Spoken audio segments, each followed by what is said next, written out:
This is the TK Radio Network. Because people have got to know whether or not their president's a crook. Well, I'm not a crook. If you've got health insurance, you like your doctor, you like your plan, you can keep your doctor, you can keep your plan. Saddam Hussein has gone to elaborate lengths, spent enormous sums, taken great risks to build and keep weapons of mass destruction. Did not have sexual relations with that woman, Miss Lewinsky. What difference at this point does it make? Does it make? Does it make? Those weapons of mass destruction got to be somewhere. Well, good evening. I'm the skipper, and you're listening to Trust but Verify. I'd like to thank you for tuning in. And remember, by the way, that we are now on iTunes. You can pick up our archived shows by going to iTunes and searching for Trust but Verify. And by the way, while you're there, if you will take a minute to rate and review us and subscribe, you make us all very happy. Well, tonight the whole crew is alive and well for a change. Angie and Paul are with us. And Angie, you had a near-death experience last week. I did. I was totally afflicted with the plague. It was awful, but I'm better now. I've survived plague. Yay me. Was that the Black Plague or something? It was every single plague that's ever been known to mankind and a few new strands, I swear. So. What I heard through the grapevine, as soon as your life stopped flashing before your eyes, you started binging on a Game of Thrones. I did, actually. I had a free week of HBO on Amazon Prime, so I got through it. When it was a monumental task. You know, that was 60 hours of television programming, and I got through it. So I got to watch one episode, and my wife saw how much skin was on there. I don't think we have that option on TV anymore. I don't know what it was. Well, Paul, I guess we skated the plague and the flu this year with our early spring. I mean, yeah, I'll tell you, but I don't know about you, but I'm fighting the allergies hard. It seems like every plant is pollinating simultaneously right now. Now, there's just north of you up here where I live, there's like, I don't remember, 3 or 4 different biomes. You have the cross timbers and the grasslands and prairies, and I don't know what else is up here. And it actually works its way down into Denton County and Dallas County, so you get to share it with us up here. Yeah, it's always a pleasure. I heard you had it with the early spring, have already had a near-death experience with the copperheads. You know what? That snake was probably about 2 inches long, but it made me jump 3 feet. I don't know how I did that. It must be some kind of chi these snakes have. But, yeah, it's kind of early, and I'm kind of worried.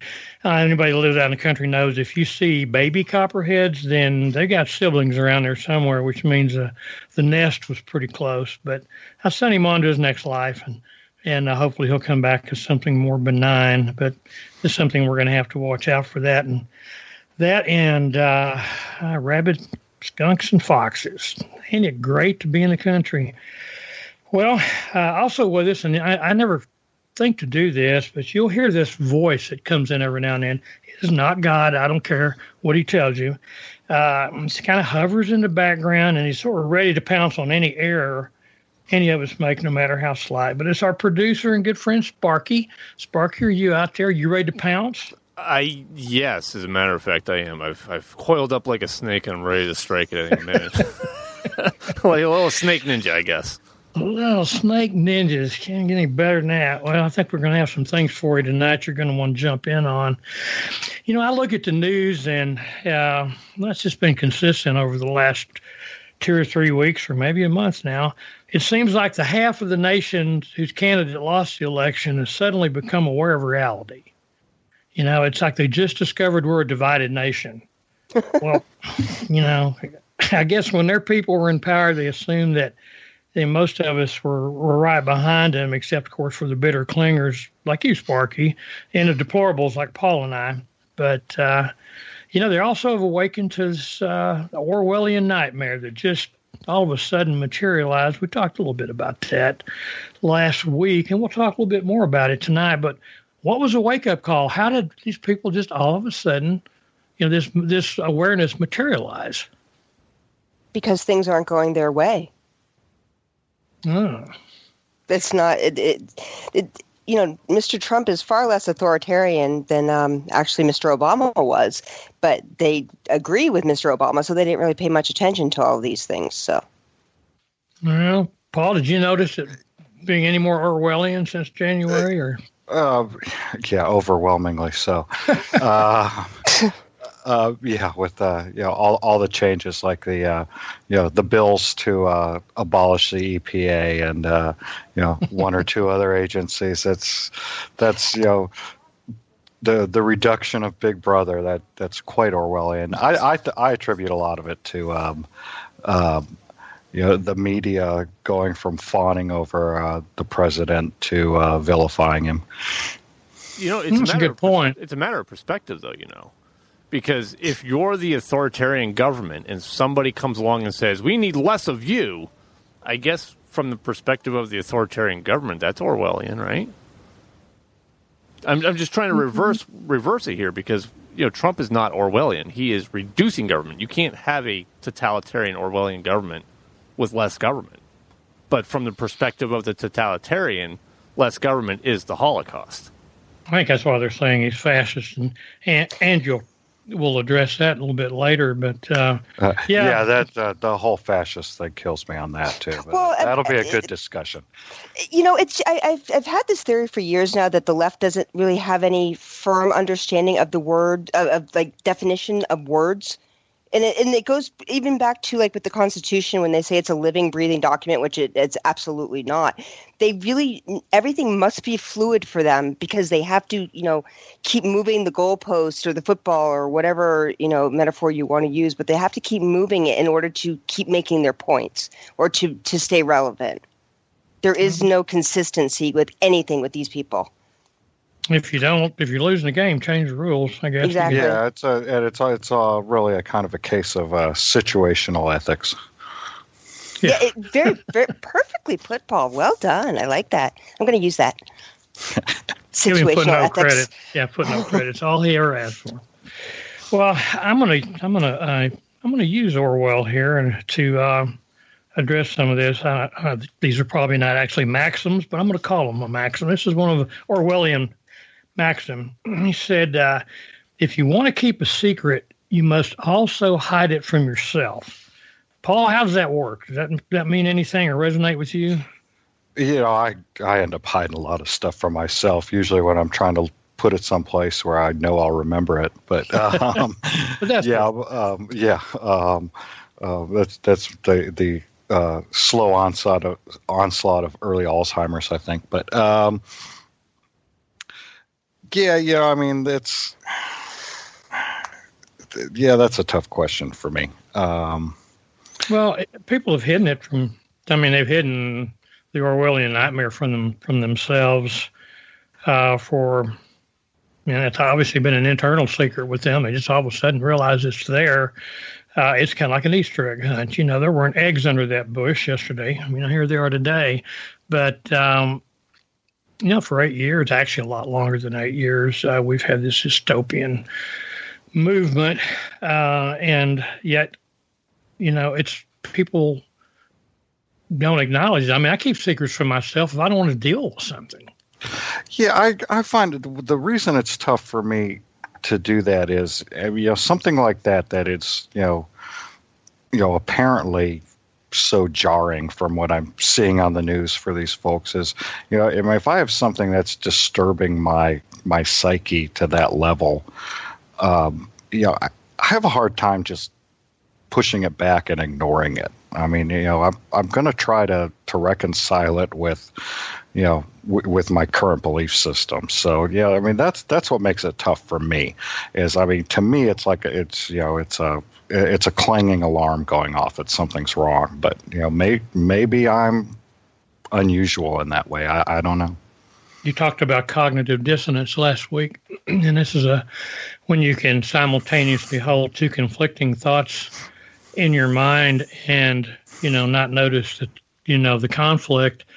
But if one of them you're hiding from yourself, maybe it's not cognitive dissonance. Maybe if it's never there in your awareness, You keep it pushed back. It makes it easier to come up, like Andrew's saying, with some, changing definitions. That's racist, but it wasn't racist when I did it.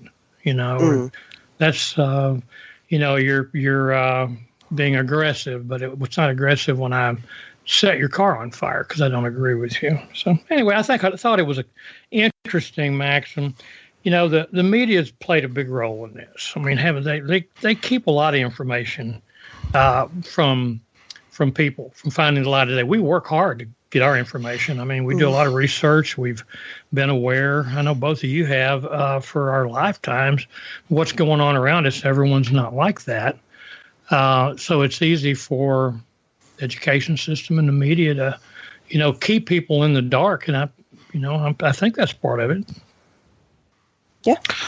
Yeah. I mean, I guess, I suppose most people don't live around, empirical evidence in front of them. And I suppose it does go back to the cognitive dissonance where, they just don't want to believe it. So they ignore it. But, if you're trying to live your life based on, facts and, adjusting how you live and what you do based on, the factual situation around you and not, fantasy land.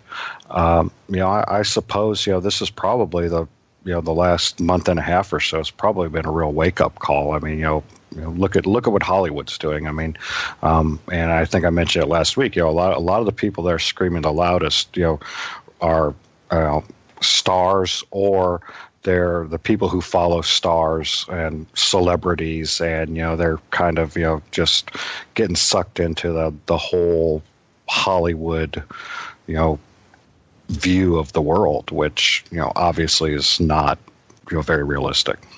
No, it's not. But it seems to me, looking at this, I don't know, Angie, or any of you, what you think about this, but it seems to me if news outlets with all their double speak and suppression of information, and we've seen a lot of that in the last administration and in some other administrations, it seems to me like they at least appear to be following the path of Orwell's Ministry of Truth. I mean, they're only going to report what supports the government that they agree with.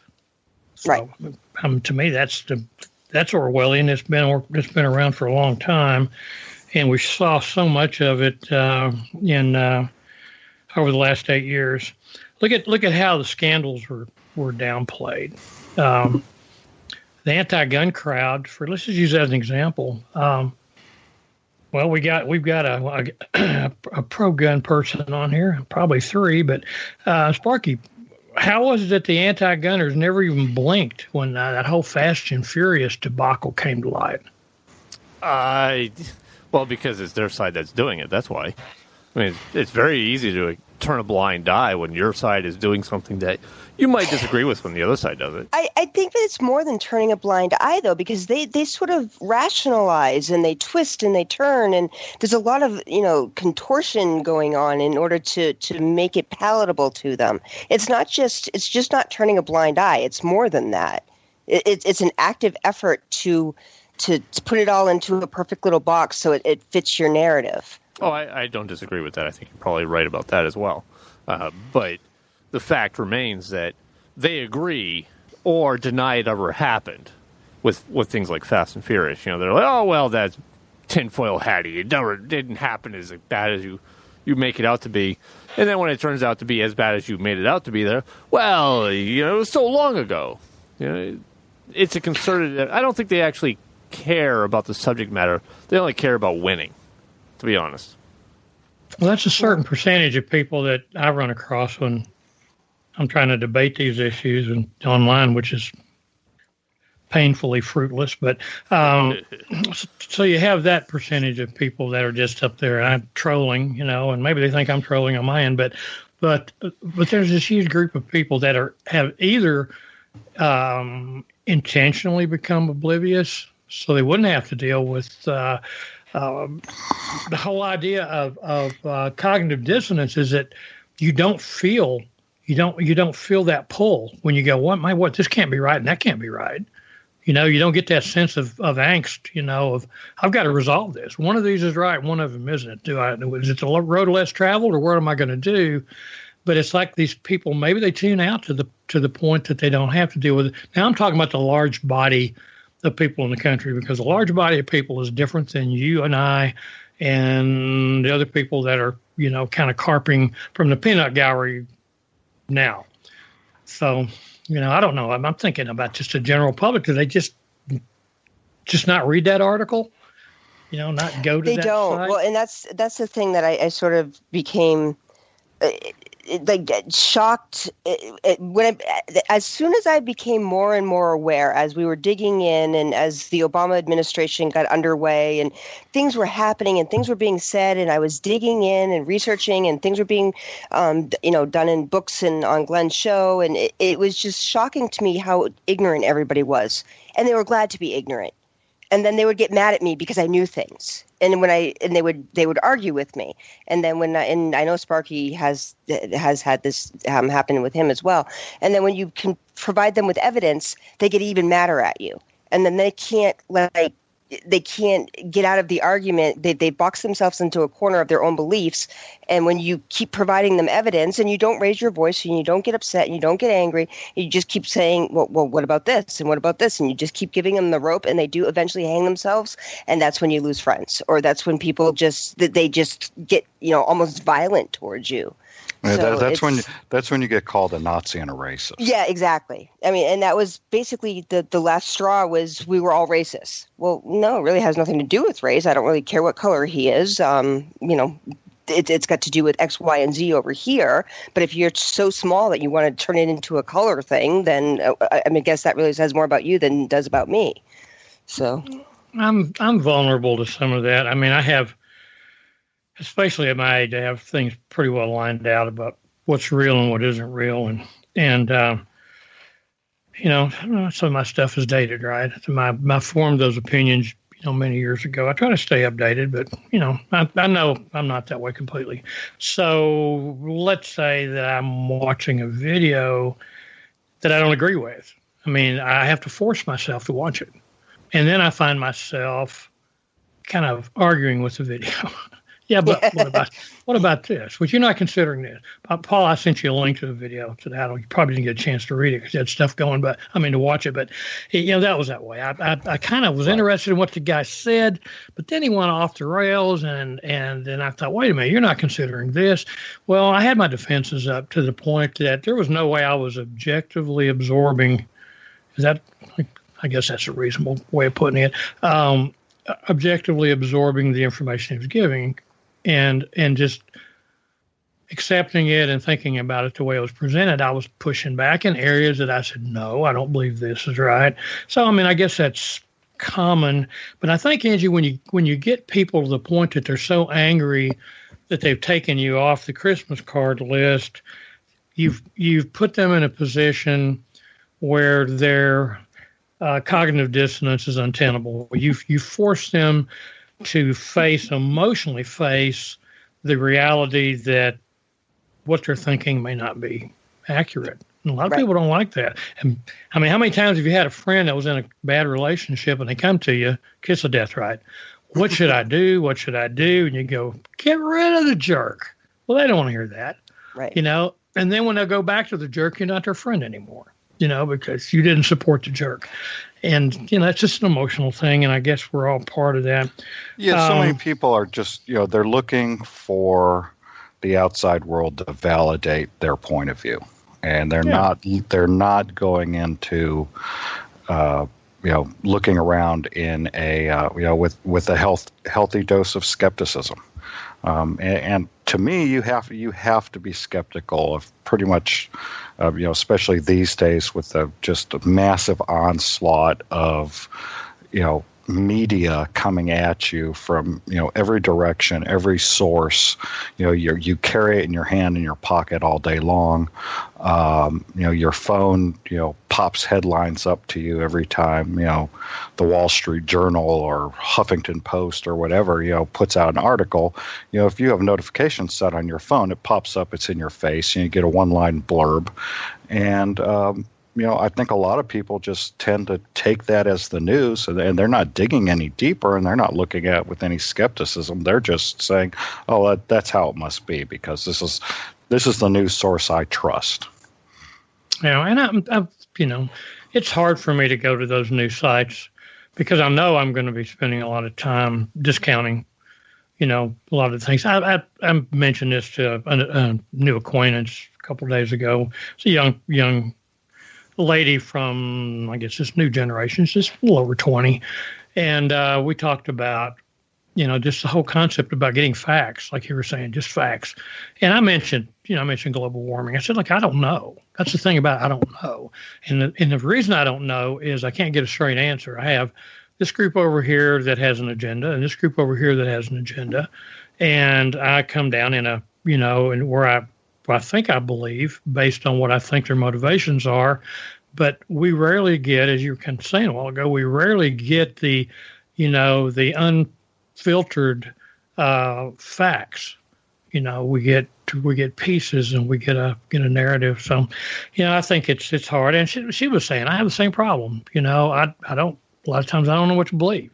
So, it's an issue. And one of the reasons media's got such a low approval rating now is they've been outed as being completely biased and a house dealer, for corporate interests, if not a political party, at least corporate interests. So, okay, well, there's I had a couple other examples. I don't know if we need to go into them, but when President Obama got the Nobel Peace Prize, he'd been in office 30 seconds, and said, "Hey, come over here," and then he later, if I know I'm remembering this right, was bragging about his drone kills. It's almost like he had baseball cards, and I guess somebody referred to it as that. They had baseball cards. So, okay, here's this guy. We can get him. And at the same time, killed all those people with drones. I'm not saying it was right or wrong. I'm just saying not the sort of thing you expect from somebody that gets a Nobel Peace Prize, keeps wars going. But yet, the media got incensed at the guards at Abu Ghraib stacking naked prisoners on top of one another. That was a heinous crime. I mean, that was horrible. And then, that of course, was horrible. Yeah. I mean, I think a perfect example of that is, just a couple weeks ago, I think it was in Yemen. There was an 8-year-old boy killed. It was soon after Trump took office. 8-year-old killed,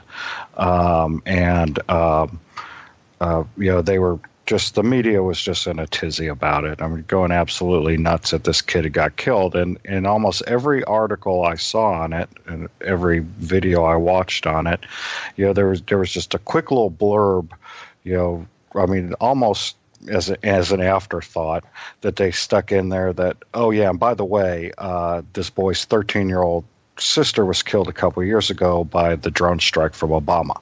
But nobody was bothered by that. They were bothered that the 8-year-old got killed. I don't see, really what the difference is.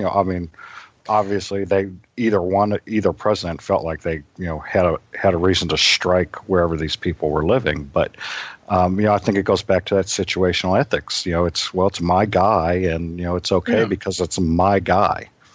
Right. And the Yemen strikes, and it may be a different one than you're talking about, Paul, but they had Anwar al-Awlaki. Remember him? He was the guy, he was the American who went over there. Obama basically ordered a drone strike, a kill list. He was on a kill list. He was an American citizen. He was found guilty without a trial. They said, well, he gave up his citizenship. We can just basically kill Americans at random now because of, Obama declared it so. And there was a lot going back and forth. And Rand Paul had some questions for Eric Holder and going back and forth about how, could we do this on American soil then? And the thing with that is you don't get to just give up your citizenship. You don't and not take another citizenship. But the fact of the matter is he should have been tried in absentia. He should have been. And we had more than enough evidence to find him guilty. But then we issued a drone strike on him, and it killed his 16-year-old son. And nobody really cared about the 16-year-old son. Nobody cared. It was like, well, he deserved to die, and everybody on the left was fine with it because he was, supporting terrorism in the United States. He was recruiting Americans to go over to Yemen and train with Al Qaeda and so on. In Yemen, a few weeks back, it was his daughter that got killed, and she was either 8 or 10 or something like that. It was the same thing. And then they're freaking out about the daughter being killed under Trump, but nobody cared about her older brother, who was 16 at the time, under Obama. And again, it was his, I think it was at his parents or his wife's parents' compound, Elahi's parents. Anyways, so yeah, going back to the situational thing, it's they don't care, and they my cousin is a very hardcore leftist, and she thinks she's very smart, and she's really not. And she keeps coming up to me with these things, and I'm like, what you're saying to me is everything that I had to deal with for the last 8 years, and you basically told me just to get over it. So I really don't have much sympathy for you. You're shoes on the other foot now. Deal with it. So yeah, and that's not easy to hear, I'm sure. Well, let me move into maximum number 2 here. Okay. Until they become conscious, they will never rebel, and yet they must rebel in order to become conscious. I had to paraphrase that because it was pretty cloudy. The way it was initially written. So, that's like a catch-22. You have to know what's going on in order to get yourself to initiate, or some type of rebellion. But you can't rebel because no one's going to let you know what's really going on. That was, that was part of the dystopian society Orwell's character was in. But, the party controls what you think. The media controls what you think. The education system controls what you think. And so how are you going to get out of that double bind, or what we used to call a catch-22 when that was a popular movie? They're trying to – go ahead. You have to have some disruptive outside influence to break that feedback loop. Because otherwise you're not. I mean, there's something very jarring has to happen to you to get out of that. Be it physical violence or mental violence. Something has to wake you up. That hey, you're caught in this. Otherwise, you won't even know. I mean, you're exactly like the maxim says. I mean, you don't even know you're trapped in that. I mean, that's your reality. That's your bubble. Your sphere of real. And until that bubble's popped, and it could be any number of things. In 1984, I think one of the main drivers of Winston Smith was, he went out and found a girlfriend. Yeah. Ministry of Truth. Got that girl. Yeah. And he started a diary. Yeah, and it was a diary that allowed him to interact and to think. Yeah. Yeah. So in his case, it was this interpersonal relationship that was forbidden. I mean, the forbidden love scenario. He knew what the consequences were because he lived in it, and he saw the people hauled off. He knew what happened, inside the building where they took everybody. So you've got to have something that breaks that chain, and otherwise you're just never going to even be aware that it's there. I mean, something has to wake you up in that situation.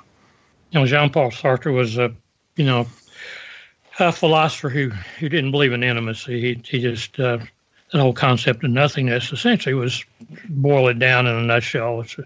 There's always some distance. There's always something in between you and anything else. So it's that nothingness that keeps you from actually having intimacy. And the way he used to write is he would write and in fact you can find some of examples of this. You could take a notepad or sheaf the papers, and he'd write, and then he'd read it, and he'd argue with himself and go, well, that's just not right. And then he'd go back and write it again, and he'd change it, and he finally came up with his finished product. And then as he got older, he became blind. Well, he could no longer, have that dialogue with himself. So he hired a young guy named Benny Levy, and Benny was his scribe.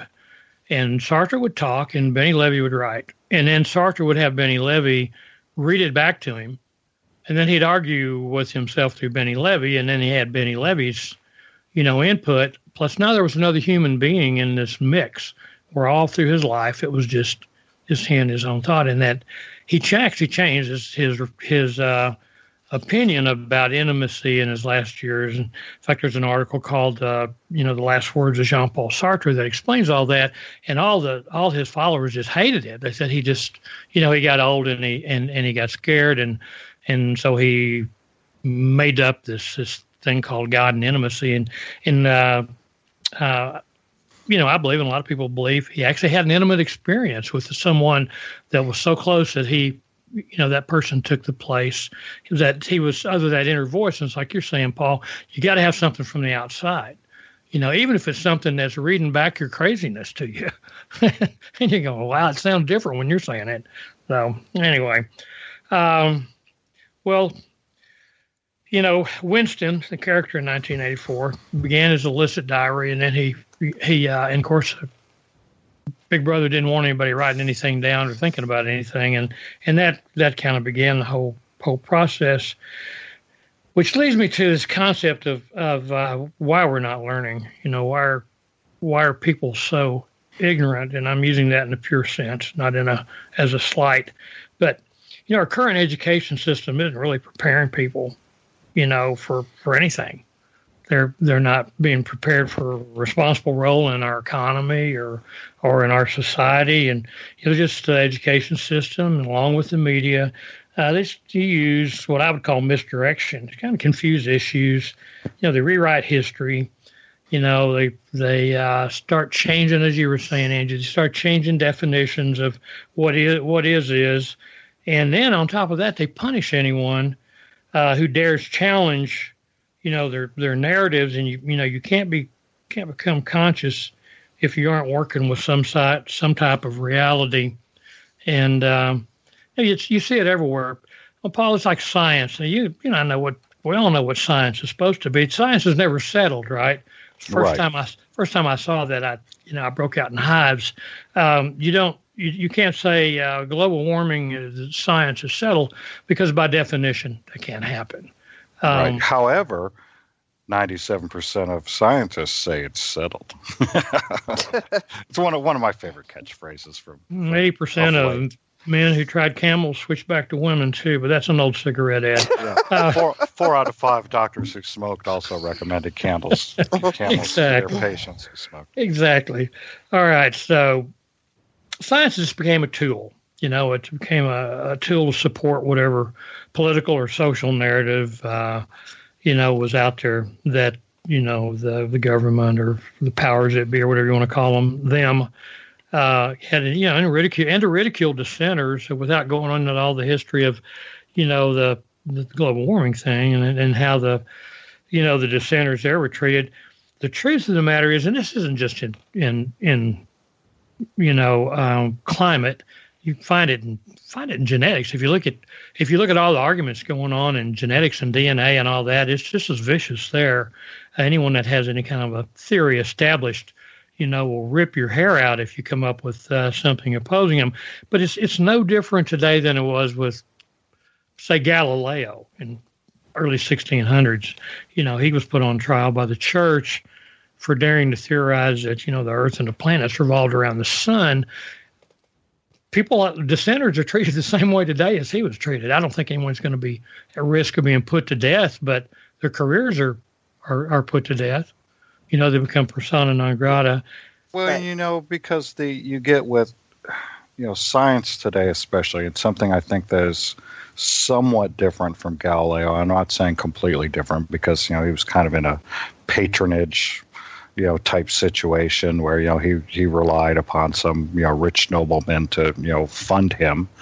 But today that funding, the greatest source of funding for, any science program, any university is the federal government. Federal grants. Yep. So, the grant process is cutthroat. There's a finite amount of dollars to go around. And so, if you want to keep your program alive, you're going to toe the party line, literally toe the party line, to keep getting those dollars in your pocket and, to keep a roof over your head. And the professors, the old saying in the university is publish or perish. The professors are in on it too because, they want that work. They want to be able to publish that next paper and get their name in a journal and put it on their curriculum vitae, and that's essential to them. So it's, the whole system's kind of set up to. Sure, I mean it's like college textbooks. Anybody that's been at college knows you're going to have at least one course every semester where you're required to buy the professor's textbook. Yes, the one that he wrote, and it's going to be the thinnest book for the biggest amount of money. Yeah, and it's going to be errata sheets. Yeah, it's going to be published 20 plus years ago. Exactly, the errata sheet's 14 pages long. Well, kind of the irony of all this is dissenters today who don't support, like anthropomorphic global warming. They're called flat earthers. Like Galileo was called something else, I guess. But okay, so they check history, and we see what they did with science. So when we look at history for a minute, I'm watching monuments topple across the South now, schools' names being changed. And it reminds me a lot of what we see happening when Islam, takes over another culture. Yeah. Whether they're blowing up Buddha statues or tearing down temples or whatever they're doing, they're erasing history, right? Yes. I think, a good, maybe even a better parallel that we've actually seen play out rather than Islam would be the fall of communism. It was the same thing. It was a paradigm shift in how things operated. And I think that what the left is really trying to do is they're trying to force that shift. Whereas, when communism fell, that was really, a monetary, economic shift because we basically, bankrupted them. Right. We've bankrupted ourselves ultimately, I think, by doing that. It's just been a longer, slower, and possibly more painful process. But, you're seeing, I think there's a lot of the same stuff we saw play out in the, very late 80s, early 90s as, the Eastern Bloc shifted their economies from, a far left socialist, so-called communist economy to a more open market. And I think what's happening in the U.S. Is you're seeing, the left really trying to make that same shift, however, in the opposite direction. They're trying to take us from a free market or a more open market and pushing us towards a more socialist type situation, Obamacare and that sort of thing, layer upon layer of regulation, all that. Things we see every day. In fact, everything that everybody's kicking back against Trump on is on going through and scraping the regulations out of the federal guidebooks. This is, they're going nuts because they're, everything they've worked for, they're watching it get flushed down the tubes. Yeah, he's eradicating the Obama legacy in very short order, so they're freaking out. And that's different than erasing history, though. If you erase history, then the old saying is, whoever doesn't learn from history is destined to repeat it, or however that's it. That's the gist of it. You can't learn from history if you didn't learn history in the first place. And there's so much information we don't get. Even when I was a kid, we got sterilized history. I'm sure it's probably less edited than it is today. But I'm just thinking for an example. In none of my history classes in college or in public school, I was never informed, for example, that Roosevelt intentionally, go to the Japanese into attacking the U.S. so he could get in a war with them and roll it over to Europe, and which was his ultimate goal in order to protect international bankers who had loans out across Europe that they would be defaulted on if Germany came in and won the war. I mean, no one ever taught us that, but what would we have learned about the relationship between international banking and politics if we'd have been taught that when we were a kid? But we weren't. Right. But you just can't go from, at least not easily, I don't think, go from, you just can't move into where you're just completely erasing history. I mean, if you look at the Soviet Union from 1917 through World War II, the Lenin through Stalin years, there was a shift. Initially in 1917, they weren't erasing history, but by the time you got to the end of Stalin, they were, the government was literally taking, they were disappearing someone, and they were pulling back all the textbooks and, erasing the guy out of the photos. So, I think there's a gradual shift there. So China did the same thing with Mao. I remember reading a few years ago. Absolutely. The only reference to Mao in Chinese textbooks had something to do with decorum. I don't want to miss Sal on Angie's getting her part in here, but let me just this one last little quote. Power is in tearing human minds to pieces and putting them together again in new shapes of your own choosing. Last words from Orwell. Well, one of the most overused terms today, and certainly in everything I'm reading, is fascism. So, Angie, what the heck is it? Well, it's kind of interesting going back to what we talked about at the very beginning and that we've sort of been touching upon throughout the show.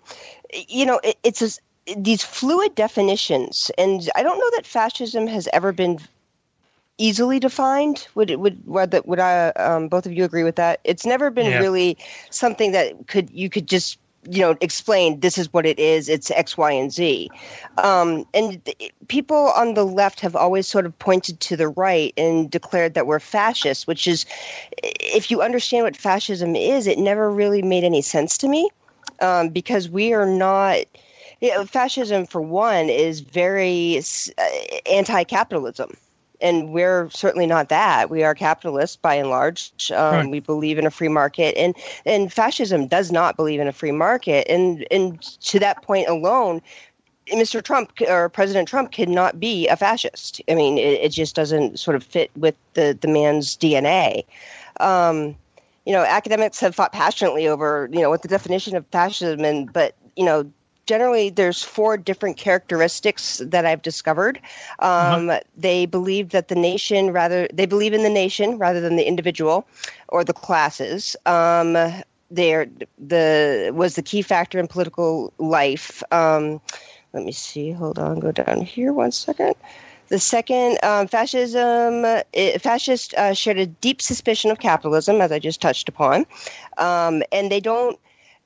But there's some confusion there, and I think perhaps this is where it comes from the leftist side.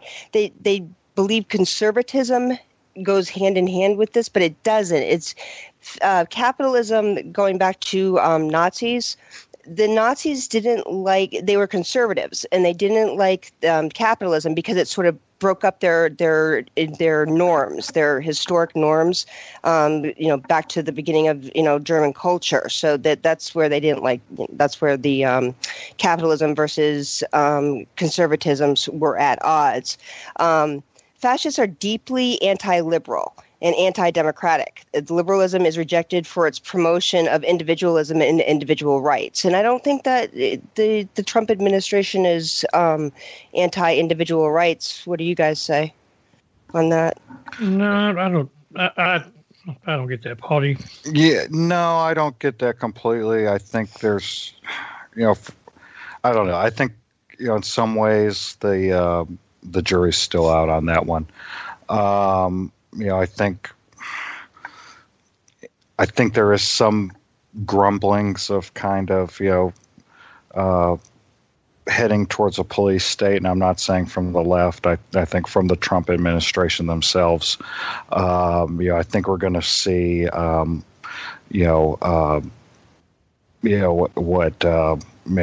I guess Jeff Sessions and is calling more support for our police forces, things like that. Regardless of what they're doing, maybe more of a blind trust than Obama's administration that was really pushing back hard.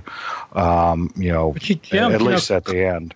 Yeah, Clinton did the same thing, though. Remember his 100,000 cops or whatever it was? That's true. Yeah. That's true. So I'm not disagreeing with you. I'm just saying, that's not just conservative, but you're seeing a trend there of a pro. Would you call that pro law enforcement? Pro. And I think, and that's why I say the jury's still out, because there's a lot of layers here with Congress and everything, and what actually happens, versus what they say, if you've ever negotiated, you're going to take, probably, the most extreme, end of whatever side of the argument you're on, and work towards the middle. So, I think there's, I think it really has to play out before I, fully commit to saying that, we're going to lose liberties. I think much like the Defense Department budget that we were talking about last night, growing that and taking, money from other departments. I think a lot of it may just be moving it, from column A to column B. It could be. Angie, one of the things I looked up, because I found myself confused, seeing fascism used in so many different ways. It's like racism, and like most isms anymore. Right. But like fluid. you said, they believe that liberal democracy is obsolete. Now, liberal democracy is not when we talk about, liberals or progressives. It's liberal democracy is just everything you were describing. We're, a representative democracy and freedom for the people. A lot of things that you don't see today, by the way, from liberals. Freedom of expression, the whole idea of international trade is one of them. International cooperation, I think, is the way I saw it listed. But with fascist state, it's certainly much more hermetically sealed, with usually or almost always one person at the top. Right, and there's always it's one people, one empire, one leader is what Hitler used to say, and obviously that's the National Socialists, but it's in the same vein. So it's it's always one person at the top. You have absolute devotion to the one leader and to the one country, and all the people are one. So, and the other part of it too, and I think this is where some of them on the left are trying to sort of pigeonhole the Trump administration. That fascism embraces violence, and I think they like to sort of indicate that Donald Trump is embracing violence. Remember when he's like, "I like to punch that guy in the nose," or whatever during some of the rallies and whatnot. And I don't think probably got him another 4 million votes when he said that. But right, anyway. But I don't think it's aimed not to reform but to destroy. And I don't think that Donald Trump wants to destroy. So there's a difference there. It's punch that guy in the nose to put him in his place and shut him up so we can, continue on towards our greatness. It's not, and which is what his side is doing, which is what his mentality is, versus go and create chaos and violence like the Black Lives Matter in order to destroy. So there's a difference there. I don't. I guess Sparky's still working. We haven't heard from him, which worries me. He didn't fall down and hurt himself, I hope. I'm waiting to pounce. Don't worry. Okay, all right. Here you are. I'm going to throw you this bone. Oh boy. I see a lot of similarities between fascism and globalism. Now, globalism, is the way I mean that, not global. I'm not anti-global trade, but where you have the locus of control or power shifts further and further away from the people, yes, and ends up residing in some faceless, and in this case, bureaucracy far, far away. Mm-hmm. I see, fascist elements to that. And you and I earlier talked, we're going to have, these words get twisted. But do you see that similarity, or is that off the rails? I think you're going to have to condense that down just a hair, because there's a piece of that I'm missing, I think, because when we're talking about globalists, what we're talking about are authoritarians that believe in a big government, big control on a global scale, whereas you and I believe in global trade in a free market devoid of that authoritarian government. If I can get you to restate. Okay, well, let me just say it this way. Yeah. As Angie was saying, fascists find democracy, representative democracy, is antithetical to their goals. I mean, it just gets in the way. Right. So because, I mean, if you're authoritarian, why does anybody need to vote? Just don't bother me with that. I'm going to make a decision here, and that's what's happening as power and authority is shifting away from nation states and moving over to some, whether it's the UN or the World Trade Organization, or whatever you want to call it. Yeah, I see where I'm going with that? Yeah, I think I see where you're going with that, where the globalists, the authoritarians, are trying to move to a global governance because they then don't have to be accountable to the people that they're ruling over, so to speak. They can sort of circumvent everybody just by being this gigantic global entity that you don't have to even vote on. And let's not mistake this. Fascists will be for the vote if it's in their favor. They will be for the gun if it's in their favor. They're not about consistency except for one thing, which is to have absolute rule at all costs. So vote? Yeah, we'll be democracy until they don't have the vote, and then they'll be for the guns. Yeah, we'll be for the guns. And if they don't have the vote or the guns, then they'll just have the bureaucracy, which is what we got now. And I see that as all the people that are not bothered by this movement towards this globalist political structure need to take another look at that. Now, another question I'll throw at whoever, but wouldn't you say that our own federal government's response to the Depression and World War II were fascist? I mean, there wasn't a whole lot of voting going on. You had Roosevelt, for example, pretty much authoritarian. People, their lives were pretty much dictated by the government. How much gas they could have, food. You have to understand that leading up to World War II, the progressives, the American progressives, absolutely idolized the fascists, the Nazis, the socialists, the eugenicists. They idolized them. The only point at which they said, well, maybe we're going to fight against you was, well into, we didn't mean that. We mean this other way of getting rid of the undesirables. So the progressives loved the fascists. So yes, you could actually argue that Roosevelt, in a lot of what he did, was fascist-like. Well, it was authoritarian, and he went in and he just basically declared that I need sweeping powers because we're in this terrible depression situation. So, and I know how we're going to fix it, and I can't be held up by you guys. So you need to give me these sweeping powers, and they did. And then when they challenged him because his sweeping powers went a bit too far, that's when he was like, okay, well, if you're going to challenge me and it looks like I might lose on a constitutional basis, that's where I'm going to stack the courts. And that's how that all played out. And basically the New Deal stuff got pushed to the side because World War II happened. So it became a sort of a secondary, considerations because we were so, focused on World War II after Pearl Harbor. So it wasn't. Yes, they were enamored. The American, elites were enamored with the political changes that were happening in Europe with the fascists and the socialists. But that was.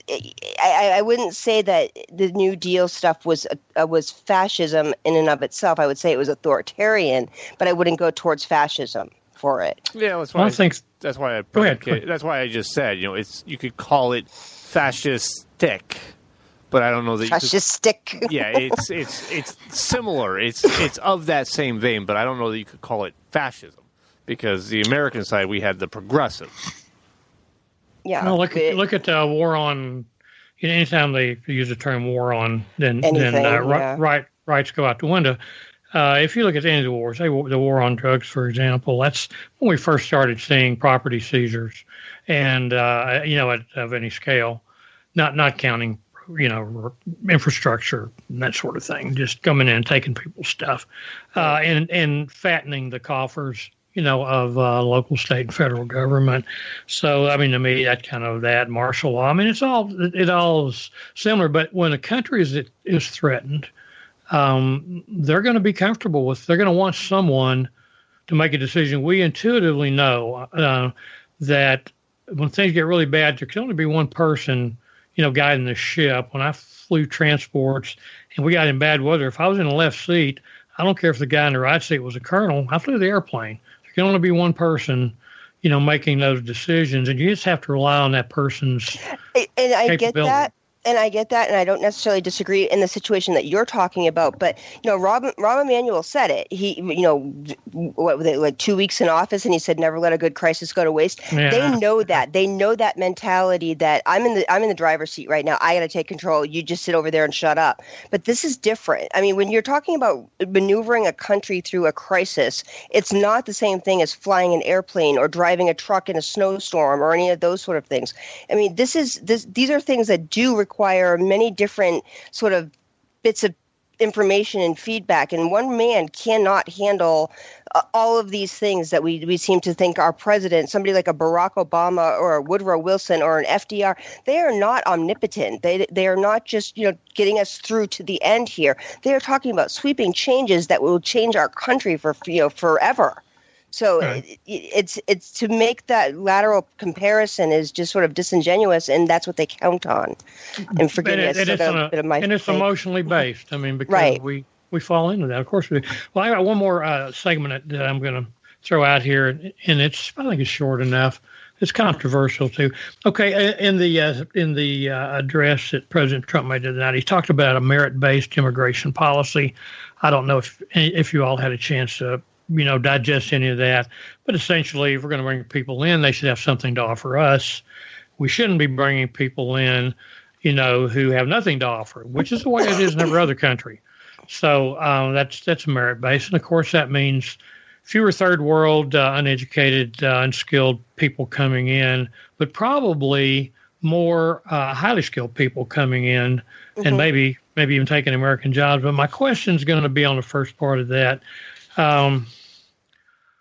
We have a huge immigration-based economy in this country, and a lot of it's based on there's a whole lot more than 12 million of them, by the way, in case you haven't figured that out. And so, there's a huge number of these people that are in this economy, and a lot of businesses that aren't owned by illegals, they're owned by regular citizens, whatever, are dependent on this. How is this going to affect businesses in this country if a large part of these people are swept away and fewer and fewer of them are allowed in? What's going to happen? Is that good, or is that a potential problem? Well, I think it goes. Here's what's going to happen, okay? If tomorrow we were to snap our fingers and 14 million illegal immigrants suddenly vanished and went back to wherever they came from, the first thing that's going to happen is there's going to be a large vacuum of need in this country for, the jobs that they're currently doing. Now, these jobs will, the ones that are willing to pay the highest price will get people to fill those jobs. So the lawnmowers are unlikely to find replacement. You're going to have to get out and mow your own darn lawn. I'm sorry. Kids will go back to do it. Kids will go back to doing that because somebody will go, I used to pay $7 to mow my lawn, now I'm paying $40. And there's going to be a kid that's going to go mow a lawn. Vegetables are another one. Vegetables and fruits used to be, and I could show you examples where it used to pay $16 an hour to go pull potatoes, okay? And then the illegal migration came in, and that pay scale dropped to below 10. So when they say that these are jobs that Americans won't do, they are jobs that Americans will do, but they're not jobs that Americans will do at those wages. So those wages will rise. Our cost of food will go up. The cost of certain products will go up, and some jobs will simply go unfilled. There will be you'll have to raise wages to find people to fill those jobs. It's as simple as that. Now, the other piece of this, one last piece of this, is there will be a new influx. Let's say we have the big, beautiful, giant Donald Trump wall. Donald Trump at no point has advocated that wall has no doors. We need to have big, giant, beautiful doors as well. And we will have a re-influx of people coming through those doors to fill those jobs yet again. Now, because they're here of a legal status, they don't have to worry about going, I will work for $3 a day because it's all I can get, and if I complain about it, I get deported. That fear goes away. Illegal immigration is modern-day slavery as far as I'm concerned. Well, they certainly have people over a barrel, although if you've ever tried to hire anybody at one of those centers, nobody's going to look at you for less than $8 or $10 an hour. But I get the point, and you're right. Well, listen, we've run the clock tonight, and appreciate everybody listening in. And don't forget, look for us on iTunes, and we post our shows tomorrow in case you missed it or a friend missed it. They'll be on the TK Radio Network site on Facebook, and we'll have links to YouTube also. So you should be able to find us somewhere and our shows. And everybody have a good week. Have a good night.